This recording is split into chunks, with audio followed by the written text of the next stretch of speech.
I was meditating this morning, and this crazy itch appeared below my right shoulder blade, And my immediate thought was, oh, I have to get up and get my back scratcher. See this? Yeah, this is the cat's meow of back scratchers. In case you're interested, see this? This is serious business. It really works great. It's telescopes. I'm not promoting this, but honestly, it's a great tool. And it even comes in its own little bag with little things you can pull close, and you can pack it when you're traveling. And it reminds you, is scratch my back, right? And so anyway, so immediately, of course, I thought of this and I thought, oh, I should get up and get that. And then I said, nope. Just like when I was 16, I wasn't going to scratch the itch. I wasn't going to get up. I wasn't going to move. This wasn't some trip I was laying on myself. I just know that when you're practicing,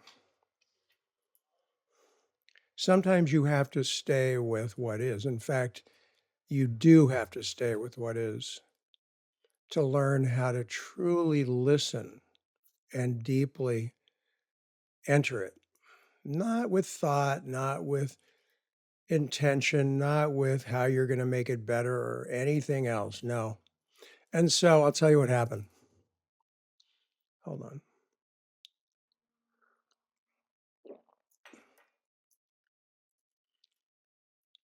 I thought I just tuned into the itch. Now, when I say tune into the itch, I don't mean I did something. It was like being here in presence. Same. And immediately the itch was gone, instantly. And all of a sudden, this whole inner realm that I can't describe that went up into my chest and into my, it was a lot. That must have just been some focal point of something. But all of a sudden, I was with this whole cosmology deep within that had multiple layers, almost like you were skin diving in the deep ocean of you. That is practice.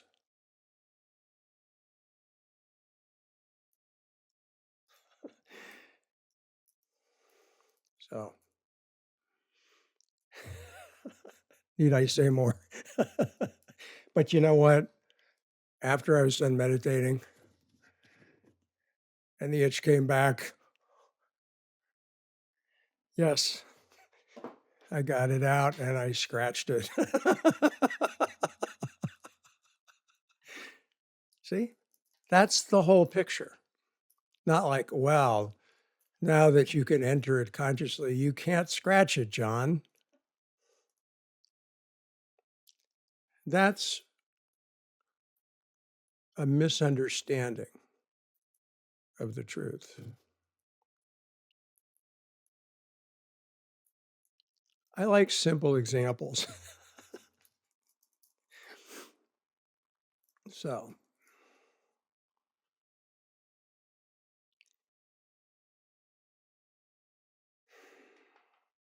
by giving yourself the attention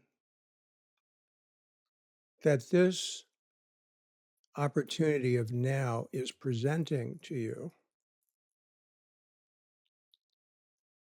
by being with yourself in kind of the way I was describing, and much more than that, actually. That's the tip of the iceberg, doesn't even touch it, because you know what?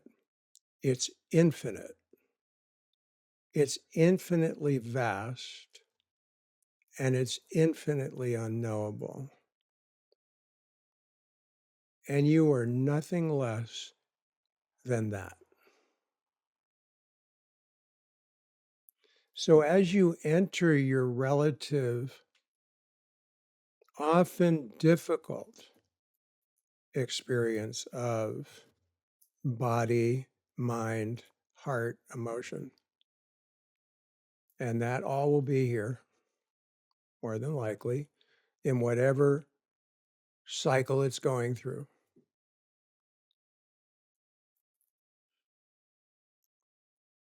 By bringing attention to what is in a way that doesn't interfere.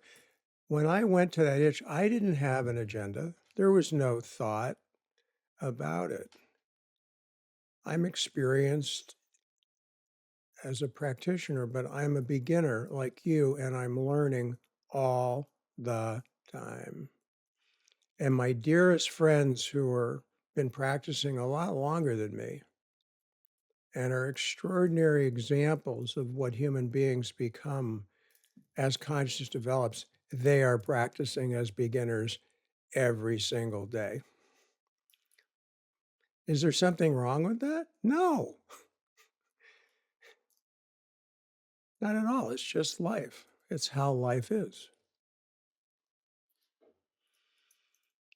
So I'm going to make an addition to the famous Zen teaching. Okay. Eat when hungry, sleep when tired, scratch when itching.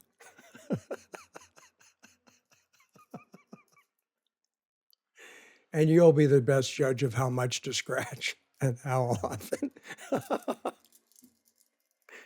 That's where you get to experiment. People say, oh, is it okay? Should I do this much? Should I not do this? Should I do that? What's the right way? What's the wrong way? What's going to keep me from getting happy, from being fulfilled?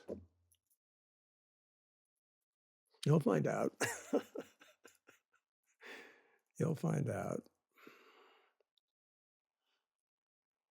You are finding out. You have found out. I can feel the profound listening that is emerging in you, which is this field of our connectedness, which is our one wisdom mind.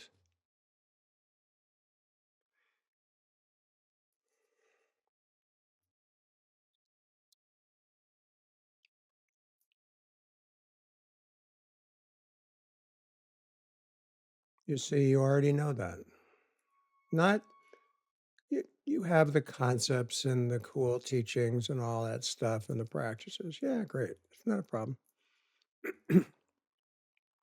Fine to have tools in your toolbox. You don't know which one you're going to need.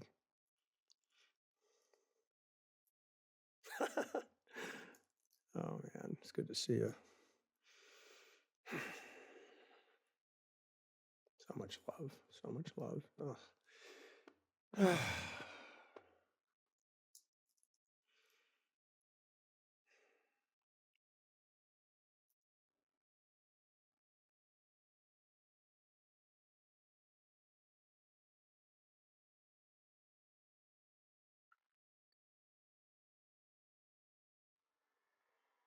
Practice is the ongoing training of bringing attention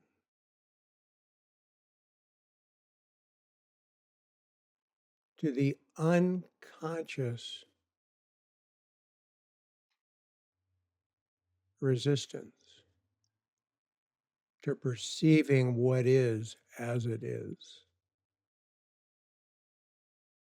That's what happened with the itch. That's why it instantly disappeared. Not because I did some magic trick or I'm some wizard or something like that. No, you're the same. We are all one, actually. We're not separate. Not really. Oh, yes, we are. And you're where you are on the planet. I am where I am on the planet. Okay, what is the planet? What's the universe? What's the solar? What is it?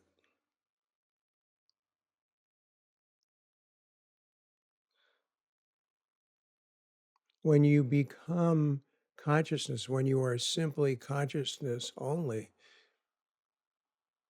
you literally are everything at the same time. You are one with everything. That's why people say these things, not because you can read that and learn it and think, okay, I have to become one with everything. No, no, no. You don't have to become one with everything. You are. You just may not be aware of it. a lot, or maybe aware of it in little glimpses. And when you are, that's the truth showing itself to you. Even though your ego mind and your suffering person says, oh, I think I'm just deluded, I'm just being brainwashed, I'm hallucinating, that's not real. Right? By being here and learning to practice, you are unknowingly learning to truly love yourself, honor yourself, respect yourself, and be humbled by this unbelievably hard existence when it is.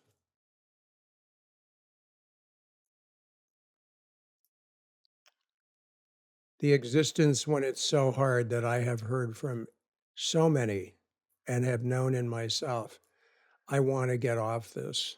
I envy my friends who have departed. You know,